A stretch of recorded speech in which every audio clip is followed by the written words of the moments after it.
हमारे यहां अगर इस दुनिया में, भारत में हिंदू धर्म का अगर जनाजा निकलते हुए देखना है तो किसी हिंदू की शादी में चले जाओ। शास्त्र कहता है सूर्यास्त के बाद वेद के मंत्र पढ़े नहीं जा सकते। तुम राक्षसों की तरह अर्धरात्रि में विवाह कर रहे हो। अरे वो काल कुछ और था जब मुगल तुम्हारे यहां थे। रात के अंधेरे में बहू बेटियों को उठाकर ले जाते थे, दिन के उजाले में ले जाते थे, तो रात में छुप छुप करके अंधेरे में विवाह कर दिया करते थे। अब कौन मुगल और कौन अंग्रेज तुम्हारे पीछे पड़ा है? क्यों नहीं तुम सूर्यास्त के पहले विवाह करते हो, अभिजित मुहूर्त में करते हो? वेद तो वही कहता है। तो तुम्हें तो ये भी ज्ञान नहीं है। हिंदू धर्म का डंका लेके घूमते चल रहे हो, डंका पीट रहे हो हिंदू धर्म का। तुम्हारे विवाह में देवताओं का कितना अपमान होता है। अरे विवाह में 2 प्रकार के कार्ड बनाओ। विवाह एक संस्कार है, विवाह एक यज्ञ है। अरे भैया, खाने पीने खिलाने वाले के लिए एक दिन रिसेप्शन जो करते हो कर दिया करना, पर विवाह में बड़े लिमिटेड लोगों को बुलाया करो। अपने परिवार, वो भी जो सनातन संस्कृति को मानते हैं, पवित्र रहते हैं। विवाह संस्कार में देवता आते हैं तुम्हारे द्वारा किए गए यज्ञ के भाग को लेने के लिए। अरे नाक पोंछते हुए, कान खुजाते हुए, पता नहीं क्या क्या करते हुए अगर तुम किसी को भोजन दो तो तुम्हारा बच्चा भोजन नहीं करता।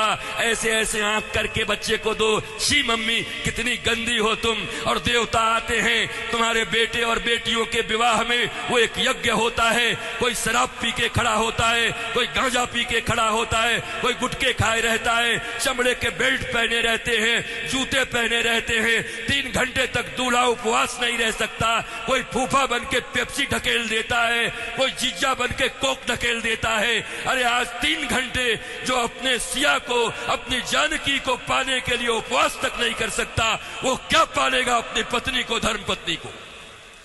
ये कोई विवाह है? ये कोई सनातन संस्कृति है? और इसी को तुम विवाह कहते हो। विवाह यज्ञ है, यज्ञ है। इसलिए हमारे यहां तलाक और डिवोर्स का कोई सिस्टम नहीं है। उनके यहां विवाह एक एग्रीमेंट है, आज हुआ है कल तोड़ देंगे। पर सनातन संस्कृति धर्म पत्नी और पति स्वामी, इस प्रकार की एक संरचना है। विष्णु और लक्ष्मी बताया जाता उनको। तुम कौन से विवाह कर रहे हो? अंग्रेजों के पिट्ठुओं, अंग्रेजों के गुलाम बड़े बन गए हो। भारत के पैसे खा करके उन पैसों से भारत को ये दिखा रहे हो अंग्रेजों और पाश्चात्य संस्कृति की तरह विवाह करके साधारण भारतीयों के मन में लोभ उत्पन्न कर रहे हो। और ये समाज के अग्रणी लोग बने हुए हैं, ये समाज के श्रेष्ठ लोग बने हुए हैं, ये समाज को दिशा दिखा रहे हैं, ये समाज को भोंडा प्रदर्शन कर रहे हैं, अपने दन का लोगों को दिखा रहे हैं। एक गरीब बेचारा विवाह करने में भी लज्जा करता है, इतना आडंबर बना दिया। विवाह एक यज्ञ है, बड़ा पवित्र यज्ञ है, सुंदर यज्ञ है, वेदियां बनती हैं।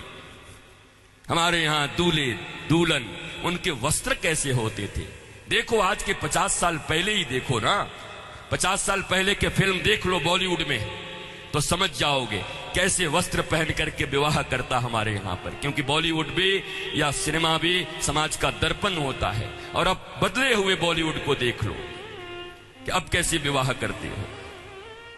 हमारे विवाह में हमारे वस्त्र, हमारे परिधान, फिर लेन देन इतना तो बनता है। 5 साड़ी तो बनती है, 21 साड़ी लगेगी ननद की। अरे कौन से ग्रंथ में लिखा है?